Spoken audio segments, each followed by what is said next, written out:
Un corps tombe verticalement dans l'air. Il subit le frottement de l'air, de sorte qu'après un certain temps, son poids est exactement compensé par la force de frottement. Si x représente l'altitude du corps et t le temps, lequel des graphiques ci-dessous représente le mieux l'ensemble du mouvement? Donc on a ici un problème de dynamique. On a un problème où on va devoir relier les forces au déplacement et en passant par l'accélération bien sûr. À noter que les graphiques qui te sont présentés ici sont des graphiques où tu as en abscisse le temps et en ordonnée la position verticale, l'altitude. Donc ne pas se précipiter et bien comprendre ce qu'on a. Alors essayons de réfléchir à ce qui se passe. Ce qui se passe en réalité, en termes de force pour commencer, je vais représenter mon axe X ici, qui est l'altitude, mon axe vertical, mon objet ou mon corps de masse M ici.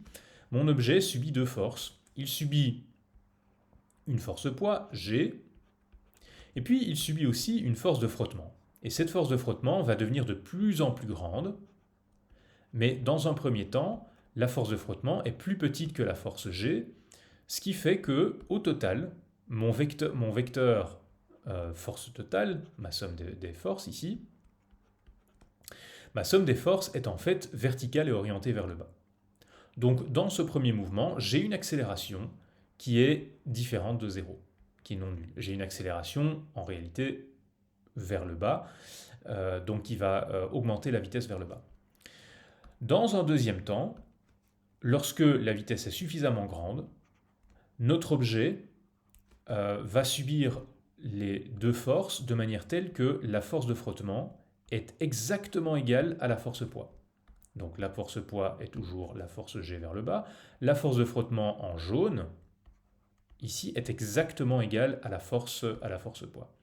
Et bien dans ce cas-là, puisque la somme des forces est nulle, nous avons une accélération qui est elle-même nulle. Ce qui veut dire que la vitesse va rester constante. Je vais noter cette partie du mouvement, la partie 1, et cette partie du mouvement, la partie 2.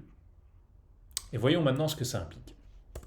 Donc comme je le disais, le mouvement est d'abord accéléré vers le bas, jusqu'à ce que le frottement soit égal au poids et que la vitesse reste constante. Donc dans un premier temps, mouvement 1, la vitesse est croissante. On part d'une vitesse nulle et puis on arrive vers une certaine vitesse. Partie 2, mouvement 2, l'accélération est nulle, donc la vitesse est constante. C'est maintenant qu'on va s'intéresser à ce qui se passe, ou au lien avec ceci, entre ceci et les différents graphes, en partant de la vitesse. On sait que la vitesse, ça c'est très important à retenir et à avoir en tête, la vitesse c'est la dérivée temporelle de la position. Et donc graphiquement, si j'ai un graphique de la position par rapport au temps, je sais que la vitesse est en fait la pente du graphique de la position.